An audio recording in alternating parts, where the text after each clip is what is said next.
باب نمبر 39 باب حق الجاری والوصیت بہ۔ تو باب کا ترجمہ کہ باب حق الجاری ہمسائے کے پڑوسی کے حقوق کے بارے میں، والوصیت بہ اور اس کے ساتھ ہمسائے کے ساتھ حسن سلوک کی تاکید کے بارے میں اس باب میں آیات اور احادیث بیان کی جائیں گی۔ تو خلاصہ پورے باب کا یہی ہے کہ ہمارے جو ہمسائے چاہے وہ ہمارے رشتہ دار ہوں یا نہ ہوں، ہمارے پڑوسی ہوں تو ہمارے محلے دار ہوں، ان کے ساتھ حسن سلوک کرنا اسلام کے اندر کس قدر اس کی تاکید کی گئی ہے، اس بارے میں آیات اور احادیث ہوں گی۔ چاہے وہ ہمسایہ آپ کا مکان میں ہو یا پھر آپ کا کوئی کلاس فیلو ہو یا سیٹ فیلو ہو کیوں نہ ہو یا ملک فیلو کیوں نہ ہو، کیونکہ ہمارے بارڈر کے اوپر بہت سارے ممالک ایسے ہیں جو ہمارے ہمسائے ہیں۔ تو دیکھیں اسلام جو ہے نا کس قدر ان کے حقوق کی بات کرتا ہے۔ تو اللہ تعالیٰ فرماتے ہیں، پہلی آیت اللہ فرماتے ہیں وَاعْبُدُوا اللَّهَ، لوگو عبادت کرو اللہ تعالیٰ کی، وَلَا تُشْرِكُوا اور نہ تم شریک ٹھہراؤ بِهِ اس اللہ کا، شیئاً کسی بھی چیز کو، وَبِالْوَالِدَيْنِ احسانًا وَبِالْوَالِدَيْنِ اور والدین کے ساتھ احسانًا حسن سلوک اچھائی کرو، وَبِذِي الْقُرْبَى اور قریبی رشتہ داروں کے ساتھ۔ قریبی رشتہ دار انسان کے بہن بھائی اور ماں باپ، کیونکہ ماں باپ کے لیے تو الگ سے اللہ نے حکم ذکر کر دیا۔ والیتامہ اور یتیموں کے ساتھ حسن سلوک کرو، والمساکین اور مسکینوں کے ساتھ۔ مسکین کیا ہوتے ہیں یہ ہم پیچھے تفسیر کے ساتھ احادیث پڑھ کے ہیں۔ اور والجار ذی القربہ، جار کہتے ہیں جی ہمسایہ، ذی القربہ رشتہ دار، کہ وہ ہمسایہ جو کہ تمہارا رشتہ دار بھی ہے اور تمہارا ہمسایہ پڑوسی بھی ہے، اس کے ساتھ بھی حسن سلوک کرو۔ اور اسی طرح والجار الجنوبی، وہ تمہارا ہمسایہ جو کہ اجنبی ہے۔ ایک جو ہمسائے دو طرح کے ہوتے ہیں نا، یا تو ہمسایہ ہمارا رشتہ دار بھی ہوگا یا پھر صرف خالی ہمارا ہمسایہ ہوگا، ہمارا رشتہ دار نہیں ہوگا۔ تو قرآن نے، اسلام نے دونوں کے ساتھ حسن سلوک کی تاکید کی ہے کہ ہمسائے رشتہ دار کے ساتھ بھی اور اجنبی ہمسائے کے ساتھ بھی حسن سلوک کرنا ہے۔ اسی طرح جی وصاحب بالجنب، وہ تمہارا قریبی دوست، قریبی ساتھی جو کہ کچھ دیر کے لیے تمہارے ساتھ جڑا ہوا۔ مثلاً ہم بس کے اوپر سفر کرتے ہیں تو بس کی سیٹ کے ساتھ ہمارے جو کوئی بندہ آ کے بیٹھ جاتا ہے تو وہ بھی ہمارا وصاحب بالجنب ہوگا۔ ہماری سواری کے اوپر کوئی سوار ہو گیا وہ وصاحب بالجنب ہوگا، جو یعنی تھوڑی مدت کے لیے یا عارضی طور پر ہمارا پڑوسی بنا ہو، ہمارے ساتھ جڑا ہوا ہو، اس کے ساتھ بھی دیکھیں اسلام کتنی حقوق کی اور کس قدر حسن سلوک کی تاکید کرتا ہے کہ اس کے ساتھ بھی جو کہ تھوڑی دیر کے لیے عارضی طور پر تمہارے ساتھ جڑا ہے، اس کے ساتھ بھی تم نے حسن سلوک کا دامن نہیں چھوڑنا۔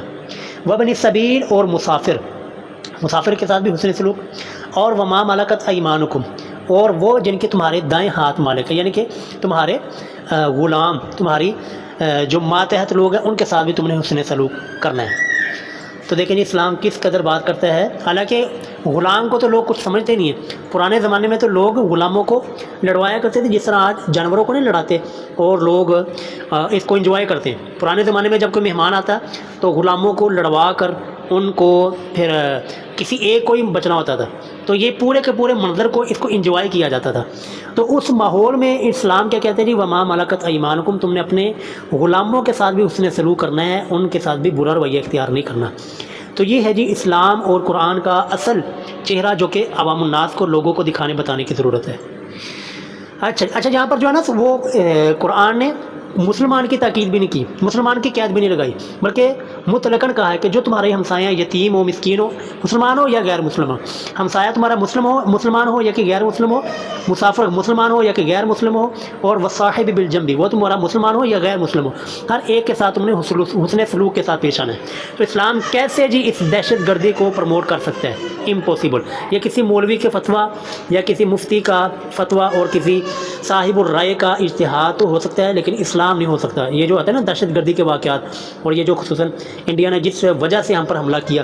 تو یہ سارے کے سارے جو نا کسی مولوی کی مولویت تو ہو سکتی، اسلام نہیں ہے جی۔ اسلام یہی ہے جو ہم نے قرآن کریم کی آیت میں پڑھا ہے کہ قرآن تو ہمیں اس پڑوسی کے بارے میں بھی حسن سلوک کا درس دیتا ہے جو کہ غیر مسلم ہے، اور اس پڑوسی جو کہ عارضی طور پر ہمارے ساتھ جڑا ہے، جس نے ہمیشہ ہمارے ساتھ نہیں رہنا ہے، اسلام کہتا ہے اس کے ساتھ بھی تم نے حسن سلوک کرنا ہے۔ حدیثوں کی طرف آ جائیں۔ وعن ابن عمر، حضرت عبداللہ بن عمر رضی اللہ تعالیٰ عنہ و عائشہ، دونوں صحابی یہ بیان کرتے، قالا، دونوں سیدہ عائشہ اور سیدنا ابن عمر فرماتے ہیں جی قال رسول اللہ صلی اللہ علیہ وسلم نے ارشاد فرمایا کہ ما زال جبریل، کہ ہمیشہ جبریل علیہ السلام یوصینی، وہ مجھے وصیت کرتے رہے، مجھے تاکید کرتے رہے، کس بات کی جی؟ بالجاری، پڑوسی کے ساتھ ہمسائے کے ساتھ حسن سلوک کرنے کی، حتیٰ ظننت، یہاں تک کہ جی ہمارے محبوب امام کائنات کو، ہمارے امام سید الاولین والآخرین رسول اللہ کو یہ خیال پیدا ہو گیا کہ انہو، کہ بے شک یہ جبریل علیہ السلام اتنا تاکید کر رہے ہیں اور اتنی وصیتیں کر رہے ہیں کہ ان قریب یہ سیورثہ، یہ تو وراثت میں بھی حقدار ٹھہرا دیں گے اس ہمسائے کو اور پڑوسی کو، یعنی اتنا درجہ اور اتنی اسلام تاکید کرتا ہے اپنے ہمسائے کے ساتھ حسن سلوک کی کہ جبریل علیہ السلام اس قدر رسول اللہ کو بتاتے رہے، تاکید کرتے رہے کہ رسول اللہ فرماتے مجھے تو خیال ہو گیا کہ آپ یہ نا جبریل علیہ السلام یہ بھی بتا دیں گے، یہ بھی کہہ دیں گے، یہ بھی حکم دے دیں گے جی یہ آپ کے ہمسائے یہ آپ کی وراثت میں حقدار ہے، اس قدر رسول اللہ کو تاکید کی گئی ہے جی ہمسائے کے ساتھ حسن سلوک کی۔ اچھا جی، حدیث نمبر 304 آگے آ جائیں۔ وعن ابی ذر، حضرت ابو ذر غفاری رضی اللہ تعالیٰ عنہ سے مروی ہے، وہ فرماتے ہیں قال رسول اللہ صلی اللہ علیہ وسلم نے ارشاد فرمایا یا ابا ذر، اے ابو ذر، اذا طبخت مرقۃ، جب تو پکائے، طبخت میں نے جی پکائے، مرقۃ شوربے والا سالن، کہ جب بھی کوئی شوربے والا سالن تم بناؤ تو فاکثر ماءھا، تو اس کے اندر پانی زیادہ ڈالو۔ کیوں ڈالنا جی پانی؟ آگے اس کی وجہ بیان فرما دی، وتعاہد، اور خیال رکھ تو جیرانہ کا، اپنے ہمسائے کا، اپنے پڑوسی کا۔ یہ پانی ڈالنے کی وجہ بیان کر دی کہ وہ پانی ڈال کر اس کو سالن بنا کر اپنے ہمسائے کو بھی اگر وہ ضرورت مند ہے تو اس کو بھی تحفتاً اور ہدیتاً دے کر آؤ۔ تو دیکھیں جی دیکھ اسلام، اچھا یہ دیکھیں ایک چیز اور یہاں پر نوٹ کیجئے کہ اسلام نے شوربے کا، پانی کا کہا ہے، حالانکہ یہ بھی تو ہو سکتا تھا نا کہ جو بھی شوربہ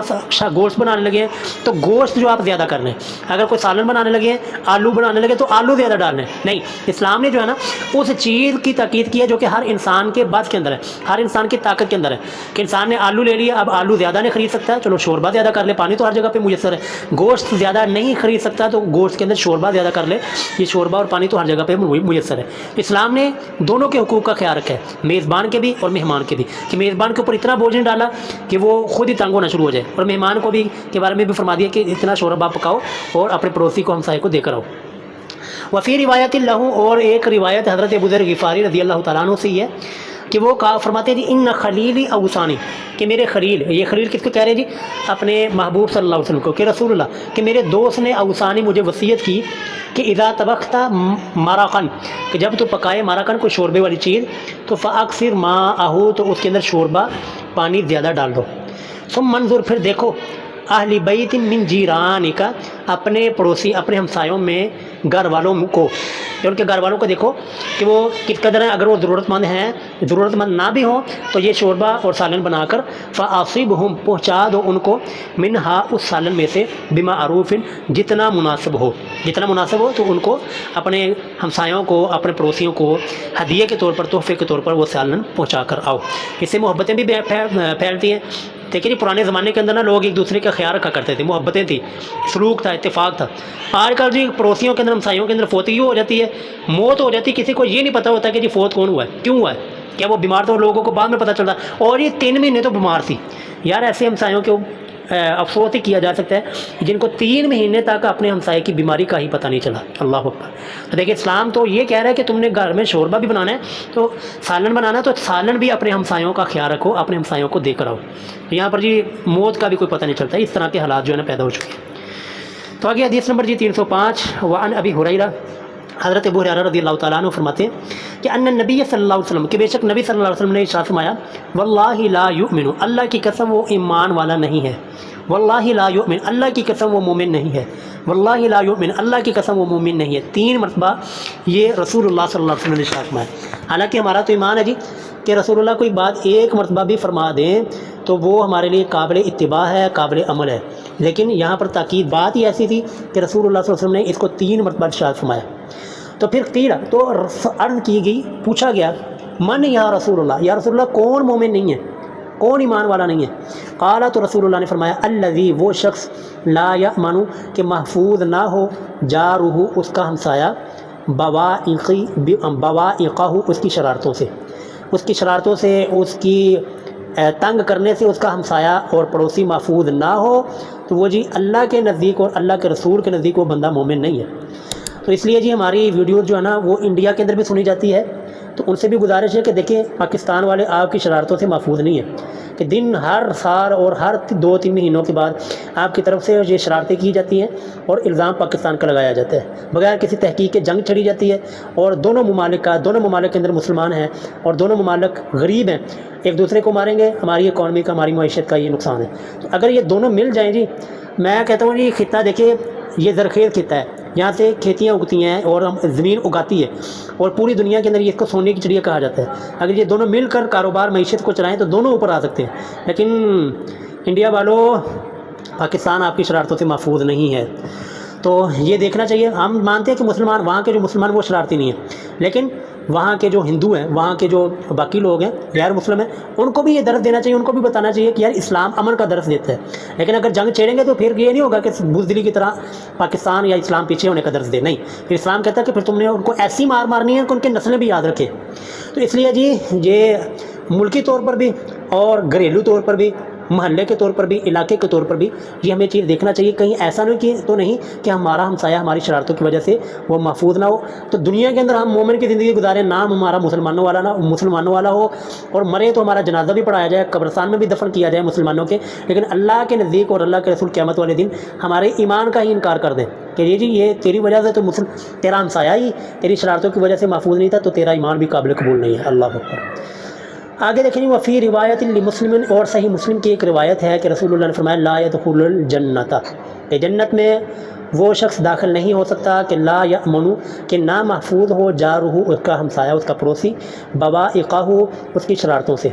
تو جو بھی اپنے ہمسایہ کو تنگ کرتا ہے آج ہی توبہ کر لیں اور اس اپنے عمل سے ان شرارتوں سے باز آ جائیں، ورنہ جو ہے جنت کا داخلہ اور اللہ کے رسول کے نزدیک اور اللہ کے رسول کو اپنا چہرہ دکھانا بہت۔ حدیث نمبر جی 306، وعنہ، انہی سے، کنہی سے، جن سے یہ پچھلی حدیث ہے نا، حدیث نمبر 305، یعنی حضرت ابو ہریرہ رضی اللہ تعالیٰ عنہ، حضرت ابو ہریرہ رضی اللہ تعالیٰ عنہ سے ہی مروی ہے حدیث۔ ہاں، وہ فرماتے ہیں جی قال رسول اللہ صلی اللہ علیہ وسلم نے ارشاد فرمایا یا نساء المسلمین، اے مسلمانوں کی عورتوں، لا تحقیرن، نہ تم حقیر جانو، نہ تم کم تر سمجھو، جارتن، کسی بھی اپنے ہمسائے کو گفٹ کرنا، تحفہ دینا، لجارتہا، اپنے کسی دوسرے ہمسائے کو، کوئی بھی ہمسایہ اپنے دوسرے ہمسائے کو گفٹ کرنا، تحفہ دینا، اس کو حقیر نہ سمجھے۔ ولو فر سینہ شاتن، اگرچہ بکری کا ایک کھر ہی کیوں نہ ہو۔ یہ اس زمانے کی بات ہے کہ جب بکریوں کے کھر اور کھروڑے اور پائی وغیرہ ہو گئے، اس زمانے میں ان کی کوئی قیمت نہیں ہوتی تھی، لیکن آج تو یہ بھی بڑی قیمتی چیزیں بن گئی۔ تو رسول اللہ نے یہ تھوڑی سی کم تر چیز کے بارے میں بھی بتایا کہ اگر اپنے ہمسایوں کو، اپنے جو قریبی پڑوسی ہیں، ان کو ہدیہ اور تحفہ دینے میں کنجوسی نہ کرو، اگرچہ تمہیں یہ کم تر چیز ہی دینی پڑے تو تم گفٹ ضرور دیا کرو، اپنے ہمسایوں کو تو ہدیہ ضرور دیا کرو، اس کے ساتھ محبتیں بڑھتی ہیں۔ اگلی حدیث جی، حدیث نمبر 307، وعنہ، اور انہی سے، یعنی حضرت ابو ہریرہ رضی اللہ تعالیٰ عنہ سے ہی مروی ہے کہ ان رسول اللہ صلی اللہ علیہ وسلم، کہ بے شک رسول اللہ صلی اللہ علیہ وسلم نے ارشاد فرمایا لا یمنع جار، کوئی بھی ہمسایہ، کوئی بھی پڑوسی نہ روکے، جارہ، اپنے ہمسائے کو، کس چیز سے نہ روکے کہ ان یغریزا، یہ کہ وہ گاڑے، خاشبۃ، کوئی لکڑی، فی جدارہ، اپنی دیوار میں، یعنی اس کو حدیث کو سمجھے کہ ایسے ہے کہ ایک مشترکہ دیوار ہے، لیکن گھر جو ہے نا دو ہیں، ایک دائیں طرف رہنے والے ہمسائے ہیں، دوسرے بائیں طرف رہنے والے، لیکن دیوار ایک ہے۔ یہ انکل یہ آپ نا مائک بند کر لیجیے گا، انکل عبد الحمید صاحب۔ ہاں جی، تو مشترکہ دیوار ہے، تو اس دیوار کے بارے میں رسول اللہ صلی اللہ علیہ وسلم ارشاد فرماتے ہیں کہ کوئی بھی ہمسایہ اپنے دوسرے ہمسائے کو اس دیوار کے اندر کوئی کیل گاڑنے سے، کوئی لکڑی لگانے سے نہ روکے، تاکہ وہ اگر اس کی کوئی ضرورت ہے تو اپنی ضرورت پوری کر لے۔ یعنی دیکھیں اسلام دیکھیں کتنی باریکی کے ساتھ انسانیت کی رہنمائی کرتا ہے کہ یہ دیکھیں ہمارے معاشرے کی ایک عام سی چیز ہے، ہم اس کو شاید کوئی اہمیت ہی نہ دیتے ہوں، لیکن اسلام کی نظر میں دیکھیں اس کی کتنی اہمیت ہے کہ رسول اللہ اس بارے میں بھی امت کو رہنمائی کر کے گئے ہیں کہ اگر مشترکہ دیوار ہو تو اگر کوئی ہمسایہ وہاں پر کیل گاڑتا ہے، کوئی لکڑی گاڑتا ہے، تو دوسرا ہمسایہ اس کو روکے نہیں۔ لیکن یہ بات جو ہے نا، یہ وہاں اس وقت کے لوگوں کو یہ بڑی عجیب لگی۔ ثم یقول ابو ہریرہ، پھر حضرت ابو ہریرہ رضی اللہ تعالیٰ عنہ نے فرمایا کہ مالی آراکم، مجھے کیا ہے، میں تمہیں دیکھتا ہوں، انہا معرضین، کہ تم اس حدیث سے اعراض کر رہے ہو، اس حدیث سے تم منہ پھیر رہے ہو۔ وہ کہتے ہیں نہیں واللہ، اللہ کی قسم، لَأَرْمِيَنَّ، میں ضرور بیان کروں گا بہا اس حدیث کو بین اکتافکم تمہارے کندھوں کے درمیان، کہ تم مجھے جیسے مرضی روکتے رہو، جیسے مرضی مجھے ترچھی نگاہوں سے دیکھتے رہو، لیکن میں اللہ کے نبی کی حدیث رسول اللہ کا فرمان میں ضرور بیان کرتا رہوں گا، چاہے کسی کو برائی کوئی نہ لگے۔ لیکن اس دور میں بھی یہ ہمسایوں کے آپس میں چپکلش اور ایک دوسرے کے ساتھ لڑائی جھگڑے چلتے تھے، اسی وجہ سے تو لوگ حضرت ابو ہریرہ رضی اللہ تعالیٰ عنہ کو عجیب نظروں سے دیکھ رہے تھے۔ تو یہ نہیں ہونا چاہیے جی، ہمسایوں کا آپس میں پیار محبت اور سلوک ہونا چاہیے، جس کے ذریعے سے معاشرہ اور محلہ اور اہل علاقہ یہ خوشحال ہوتے ہیں۔ جب لڑائیاں ہوں گی نا پھر خوشحالی نہیں ہوتی۔ لڑائی ہی کی وجہ سے دیکھیں جی رسول اللہ کو شب قدر کا، یہ جو لیلۃ القدر کا علم دے دیا گیا تھا، لیکن لڑائی کی وجہ سے اللہ تعالیٰ نے وہ علم ہی اٹھا لیا۔ کتنا مزہ آنا تھا کہ اللہ کے نبی کو جب بتا دیا جاتا کہ جی 27ویں رات 23ویں رات یا 21ویں رات لیلۃ القدر کی، ہم ایک رات جاگتے تو ہمیں 1000 مہینے کی عبادت کا ثواب مل جاتا۔ لیکن کیا ہے کہ اس لڑائی کی وجہ سے، اختلاف کی وجہ سے اللہ تعالیٰ نے وہ علم ہی اٹھا لیا۔ اس لیے اختلاف، لڑائی جھگڑا بہت بری چیز ہے۔ ہم بڑھتے ہیں جی آگے، حدیث نمبر 308 وعنہ، اور انہیں سے حضرت ابو ہریرہ رضی اللہ تعالیٰ عنہ سے ہی مروی ہے کہ ان رسول اللہ صلی اللہ علیہ وسلم کے بے شک رسول اللہ صلی اللہ علیہ وسلم نے ارشاد فرمایا کہ من کان یؤمن باللہ، کہ جو کوئی بھی شخص ایمان رکھتا ہے اللہ تعالیٰ پر، والیوم الآخر اور آخرت کے دن پر، تو اسے چاہیے کہ فلا یؤذی جارہ، تو وہ نہ تکلیف دے جارہ اپنے ہمسائے کو۔ جو اللہ اور آخرت کے دن پر ایمان رکھتا ہے نا، اس کو رسول اللہ کی وصیت ہے، نصیحت ہے کہ وہ اپنے تکلیف ہمسائے کو، اپنے پڑوسی کو تکلیف نہ دے۔ اور اسی طرح جی اگلی نصیحت، ومن کان یؤمن باللہ، جو کوئی بھی اللہ اور آخرت کے دن کے اوپر ایمان رکھتا ہے تو اسے چاہیے کہ جی فلیکرم ضیفہ، کہ وہ عزت کرے، احترام کرے ضیفہ، اپنے مہمان کی مہمان نوازی کرے جو کہ اللہ اور آخرت کے دن پر ایمان رکھتا ہے۔ اسی طرح تیسرے نمبر پر فرمایا ومن کان یؤمن باللہ والیوم الآخر، جو کوئی اللہ اور آخرت کے دن پر ایمان رکھتا ہے، فلیقل خیرا، اسے چاہیے کہ اچھی بات کہے، اچھی بات اپنی زبان سے نکال لے، یا پھر یہ کہ او لیسکت، یا پھر یہ کہ مہربانی کر کے وہ خاموش ہی رہے، کہ اگر اپنی زبان سے کوئی اچھی بات نہیں نکال سکتا، اچھا جملہ نہیں نکال سکتا، تو پھر یہی اس کے لیے حکم ہے کہ بس وہ خاموش رہے، تاکہ اس کے شر سے باقی لوگ بچ جائیں، اور باقی لوگ وہ جو بندہ ہے وہ باقی لوگوں کے شر سے بچ جائے۔ اگلی حدیث بھی اسی یہی ہے، لیکن اس کی سند چینج ہے۔ پچھلی ابھی جو ہم نے حدیث پڑھی ہے یہ حضرت ابو ہریرہ سے ہے۔ اگلی حدیث ان ابی شریح، یہ ابو شریح الخزاعی، ان سے یہ حدیث مروی ہے۔ وہ فرماتے ہیں ان النبی صلی اللہ علیہ وسلم کے بے شک نبی صلی اللہ علیہ وسلم نے فرمایا کہ من کان یؤمن باللہ والیوم الآخر، جو کوئی بھی اللہ اور آخرت کے دن پر ایمان رکھتا ہے، فلیحسن، اسے چاہیے کہ اچھا سلوک کرے، الی جارہ، اپنے ہمسائے کے لیے، اپنے ہمسائے کے ساتھ، پڑوسی کے ساتھ اچھا سلوک کرے۔ اور ومن کان یؤمن باللہ، اور جو کوئی بھی اللہ اور آخرت کے دن کے اوپر ایمان رکھتا ہے، اسے چاہیے کہ جی فلیکرم ضیفہ، اپنے مہمان کی مہمان نوازی کرے، مہمان کا اکرام کرے، عزت کرے۔ یہ دیکھ لفظ حدیث میں یکرم کا مطلب ہوتا ہے عزت دینا، احترام دینا۔ ویسے کھانا تو جی ہم فقیر کو بھی کھلا دیتے ہیں، مانگنے والے کو بھی کھلا دیتے ہیں، اصل کھانا کھلانا نہیں شریعت ہمیں بتا رہی، اسلام ہمیں بتا رہا ہے، رسول اللہ کی تعلیمات ہمیں بتا رہی ہے کہ عزت دینی ہے، عزت و احترام کے ساتھ مہمان کے ساتھ پیش آنا ہے۔ باقی جو لوگ ہم کہتے ہیں وہ جی ہم نے مرغا بنا لیا، ہم نے گوشت بنا لیا، یہ سارے کھانے تو ہم فقیروں کو بھی کھلا رہے ہوتے ہیں، ہم مانگنے والے کو بھی دے رہے ہوتے ہیں، اور جو بھوکا اس کو بھی کھانا کھلا رہے ہیں، تو اس کے اندر اور مہمان کے اندر کیا فرق ہو گیا؟ بلکہ مہمان کی آپ نے عزت کرنی ہے، احترام کے ساتھ اس کے ساتھ پیش آنا۔ جو آپ اچھا جملہ، اچھا بول، اچھا بستر، اچھی رہائش، اچھا کھانا اور اچھا اس کے ساتھ بولنا، یہ ساری کی ساری چیزیں جو ہے نا مہمان کی مہمان نوازی میں اور اکرام کے اندر آتی ہیں۔ ہم صرف کھانا دے کر جو ہے نا یہ احسان اور بڑے چوڑے ہو کے پھر رہے ہوتے ہیں، لو جی ہم نے مہمان کی مہمان نوازی کر دی، تو یہ نہیں جی، اکرام۔ اور تیسرے نمبر پر ومن کان یؤمن باللہ والیوم الآخر، جو کوئی بھی اللہ اور آخرت کے دن پر ایمان رکھتا ہے، اسے چاہیے کہ جی فلیقل خیرا، کہ وہ اچھی بات نکال لے، اپنی زبان سے اچھی بات جملہ کہے، یا پھر یہ کہ مہربانی کر کے، او لیسکت، یا پھر یہ کہ وہ خاموش رہے۔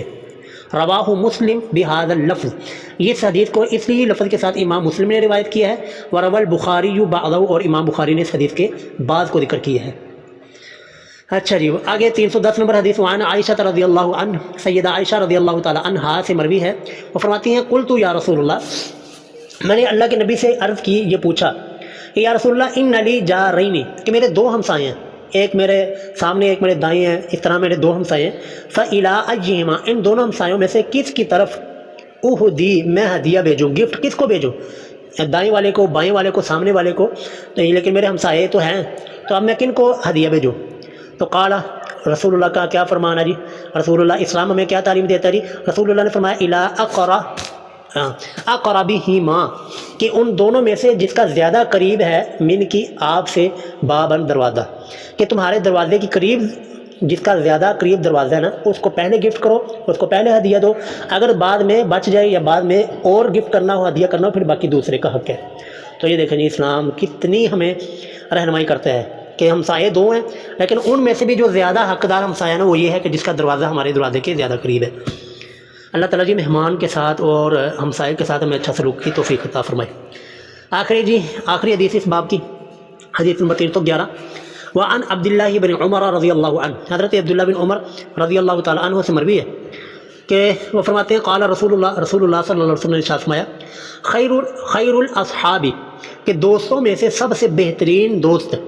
عند اللہ تعالیٰ، اللہ تعالیٰ کے نزدیک کون ہے جی؟ خیرہم لصاحبہ، جو اپنے دوستوں کے لیے اچھا ہے۔ اللہ اکبر، کیا بات ہے جی۔ دیکھیں اسلام، لوگ کہتے نہیں اسلام دہشت گردی کا درس دیتا ہے، اسلام یہ درس دیتا ہے جی مارو اور گولیاں چلا دو اور بم دھماکے کرو، نہیں، یہ ہے جی اسلام کا درس۔ اسلام کیا درس دیتا ہے کہ جو اپنے دوستوں کے لیے اچھا ہے نا جی، جس کے دوست اس کی اچھائی کی، اس کے اعلیٰ اور اچھے اخلاق کی تعریف کرتے ہیں، تو وہ اللہ کے نزدیک بھی وہ بندہ اچھا ہے،